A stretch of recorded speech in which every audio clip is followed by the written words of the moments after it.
तो क्रूस को उठाने का मतलब मेरे प्रियो, पतरस कहता है जैसे मसीह यीशु ने दर्द उठाया, जैसे मसीह यीशु दूसरों के लिए तड़प रहा था, दूसरों की भलाई के लिए उसको ताड़ना पड़ रही थी, दूसरों की अच्छाई करने के लिए उसको कोड़े खाने पड़े, दूसरों की चंगाई के लिए उसको कोड़े खाने पड़े, उसी प्रकार तुम अपना क्रूस उठाओ। जब तुम मसीह के साथ चलोगे, तुम्हारे जीवन में प्रॉब्लम्स आएंगी, तुम्हारे जीवन में दुख आएगा, मुसीबतें आएंगी। वो है क्रूस उठाना। क्रूस उठाना ये नहीं है कि हम एक लकड़ी का क्रूस डाल लें, एक सोने का, एक लोहे का क्रूस डाल के उठाएं, वो नहीं है क्रूस उठाना। इस तरह से दर्दनाक एक सजा हुआ करती थी वो।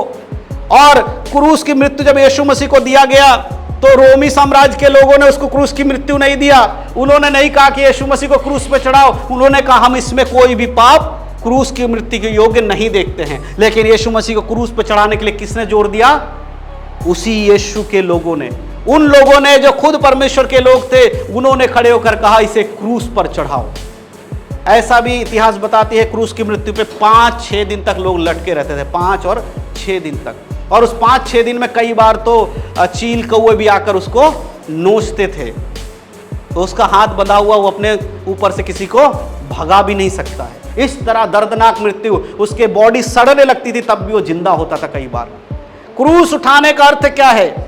जीवन में यीशु मसीह ने जिस प्रकार दुख उठाया है, हमें भी उस प्रकार का दुख सहना होगा। क्रूस का मतलब बहुत आनंद की बात नहीं है। उस समय रोमी साम्राज्य जब था, जिस समय क्रूस की मृत्यु दी जाती है, अगर आप देखेंगे उस मृत्यु का सबसे दर्दनाक मृत्यु पूरे इतिहास में क्रूस की मृत्यु होती थी। उसको मारने, उस जिस व्यक्ति को क्रूस की सजा दी जाती थी, सिर्फ क्रूस में लटकाया नहीं जाता था, उससे पहले उसको कोड़े मारे जाते थे, उसको तड़पाया जाता था, उसको प्यासा रखा जाता था, उसको मार के क्रूस की मृत्यु को ऐसे बनाया गया था ताकि दूसरों के लिए नजीर बन जाए।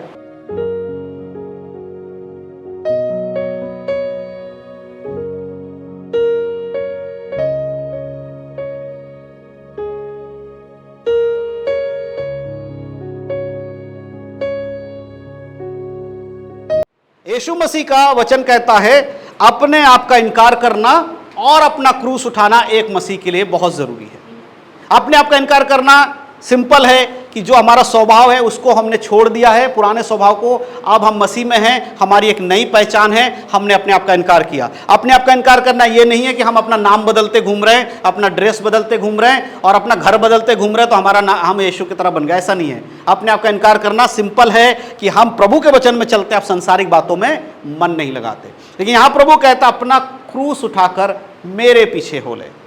तो जब एक व्यक्ति यीशु मसीह पे विश्वास करता है, अपना पहचान अब यीशु मसीह के अनुसार रखता है, दूसरा कदम क्या होना चाहिए? अपना क्रूस उठाकर चलना है। तो यीशु मसीह ने क्या कहा? अपना क्रूस उठाओ। पूरे बाइबल में कहीं लिखा यीशु ने कहा मेरा क्रूस उठाओ। यीशु ने कहा भाई मैंने जो क्रूस उठाया था, अब तुम भी उस क्रूस को उठाओ, तभी तुम मेरे साथ चल सकते हो। यीशु मसीह ने कहा होगा मेरा क्रूस उठाओ और मेरे पीछे हो लो, ऐसा कहा है? नहीं कहा। यीशु मसीह ने कहा अपना क्रूस उठा और मेरे पीछे हो ले। अब यीशु मसीह के साथ चलने के लिए अपना क्रूस उठाने का अर्थ मेरे प्रियो क्या है? आप उस बात को कैसे समझेंगे? आज बहुत सारे लोगों को लगता है यीशु मसीह का क्रूस उठाना गले में एक लॉकेट पहनना है।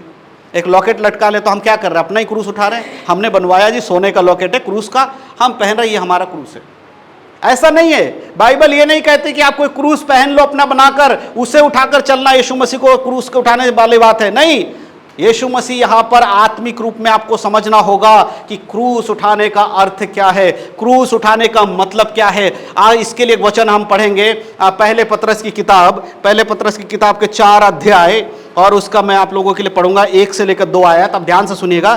पहला पतरस 4 का 1 और 2 यहां लिखा है, इसीलिए जबकि मसीह ने शरीर में होकर दुख उठाया, तो तुम भी उसी मनसा को हथियार के समान धारण करो, क्योंकि जिसने शरीर में दुख उठाया वह पाप से छूट गया, ताकि भविष्य में अपना शेष जीवन मनुष्य की अभिलाषाओं के अनुसार नहीं वरन परमेश्वर की इच्छा के अनुसार व्यतीत करो। यहां पर पतरस इस बात को कह रहा है कि जैसे मसीह यीशु ने शरीर में दुख उठाया, उसी प्रकार से उसी मनसा में चलते हुए जाना है। क्रूस उठाने का अर्थ क्या है? जीवन में यीशु मसीह ने जिस प्रकार दुख उठाया है, हमें भी उस प्रकार का दुख सहना होगा। क्रूस का मतलब बहुत आनंद की बात नहीं है। उस समय रोमी साम्राज्य जब था, जिस समय क्रूस की मृत्यु दी जाती है, अगर आप देखेंगे उस मृत्यु का सबसे दर्दनाक मृत्यु पूरे इतिहास में क्रूस की मृत्यु होती थी। उसको मारने, उस जिस व्यक्ति को क्रूस की सजा दी जाती थी, सिर्फ क्रूस में लटकाया नहीं जाता था, उससे पहले उसको कोड़े मारे जाते थे, उसको तड़पाया जाता था, उसको प्यासा रखा जाता था, उसको मार के क्रूस की मृत्यु को ऐसे बनाया गया था ताकि दूसरों के लिए नजीर बन जाए। क्रूस की मृत्यु इसलिए दिया जाता था ताकि रोमी साम्राज्य के लोग जब उसको क्रूस की मृत्यु देते थे लोगों को, तो यह संदेश देते थे कि कोई भी हमारे विरोध में अगर खड़ा होगा तो उसका यही हश्र होगा। डराने के लिए, उन्हें दबाने के लिए, धमकाने के लिए कि हम ऐसी मृत्यु भी तुम्हें दे सकते हैं। उस मृत्यु को नजीर बनाने के लिए क्या करते थे, उस व्यक्ति को जिसको क्रूस की सजा दी गई है, उसको अपने क्रूस की लकड़ी को उस जगह से खींचकर जहां उसको क्रूस पर लटकाया जाएगा वहां तक उसको खुद लेकर जाना पड़ता था। उसके पैरों में छाले पड़े हुए होते थे, उसके पीठ पर कोड़े मार देते थे, उसको बहुत कुछ करते थे। उसके बाद वहां ले जाकर उसको कील में उसके बदन से कपड़े को उतार कर एक बेइज्जती करते थे, उसकी कपड़े उतार कर फेंक देते थे, उसके कीलों से ठोक कर उसको लटका कर धीरे धीरे मरने के लिए छोड़ते थे। क्रूस की मृत्यु एक झटके से नहीं होती है, उसको मरने के लिए कई दिन लगते हैं। ऐसा भी इतिहास बताती है, क्रूस की मृत्यु पे 5-6 दिन तक लोग लटके रहते थे, 5 और 6 दिन तक। और उस 5-6 दिन में कई बार तो चील कौवे भी आकर उसको नोचते थे, तो उसका हाथ बंधा हुआ वो अपने ऊपर से किसी को भगा भी नहीं सकता है। इस तरह दर्दनाक मृत्यु, उसके बॉडी सड़ने लगती थी तब भी वो जिंदा होता था कई बार। और ऐसी जगह पे लोगों को लटकाया जाता था जहां से लोगों का आना जाना हुआ करता था, मेन चौराहे पे किसी जगह पे, ताकि लोग आते जाते देखे कि इस ऐसी सजा अगर कोई गलती करता तो उसको दिया जाएगा। इस तरह से दर्दनाक एक सजा हुआ करती थी वो। और क्रूस की मृत्यु जब यीशु मसीह को दिया गया तो रोमी साम्राज्य के लोगों ने उसको क्रूस की मृत्यु नहीं दिया। उन्होंने नहीं कहा कि यीशु मसीह को क्रूस पे चढ़ाओ, उन्होंने कहा हम इसमें कोई भी पाप क्रूस की मृत्यु के योग्य नहीं देखते हैं। लेकिन यीशु मसीह को क्रूस पे चढ़ाने के लिए किसने जोर दिया? उसी यीशु के लोगों ने, उन लोगों ने जो खुद परमेश्वर के लोग थे, उन्होंने खड़े होकर कहा इसे क्रूस पर चढ़ाओ। यहूदी लोगों ने उसको क्रूस पर चढ़ाने के लिए जोर दिया, फोर्स किया। तो क्रूस को उठाने का मतलब मेरे प्रियो, पतरस कहता है जैसे मसीह यीशु ने दर्द उठाया, जैसे मसीह यीशु दूसरों के लिए तड़प रहा था, दूसरों की भलाई के लिए उसको ताड़ना पड़ रही थी, दूसरों की अच्छाई करने के लिए उसको कोड़े खाने पड़े, दूसरों की चंगाई के लिए उसको कोड़े खाने पड़े, उसी प्रकार तुम अपना क्रूस उठाओ। जब तुम मसीह के साथ चलोगे, तुम्हारे जीवन में प्रॉब्लम्स आएंगी, तुम्हारे जीवन में दुख आएगा, मुसीबतें आएंगी, वो है क्रूस उठाना। क्रूस उठाना ये नहीं है कि हम एक लकड़ी का क्रूस डाल लें, एक सोने का, एक लोहे का क्रूस डाल के उठाएं, वो नहीं है क्रूस उठाना। क्रूस उठाने का अर्थ समझना बहुत जरूरी है। यीशु मसीह में उसी प्रकार हम दुख सहते हुए आगे बढ़े, ताकि भविष्य में जो हमारा शेष जीवन है वो मनुष्य की अभिलाषाओं के अनुसार नहीं, परंतु परमेश्वर की इच्छा के अनुसार होने पाए। हालेलुया। परमेश्वर की इच्छा क्या है? कि उसके लोग दुख सहते हुए आगे बढ़े।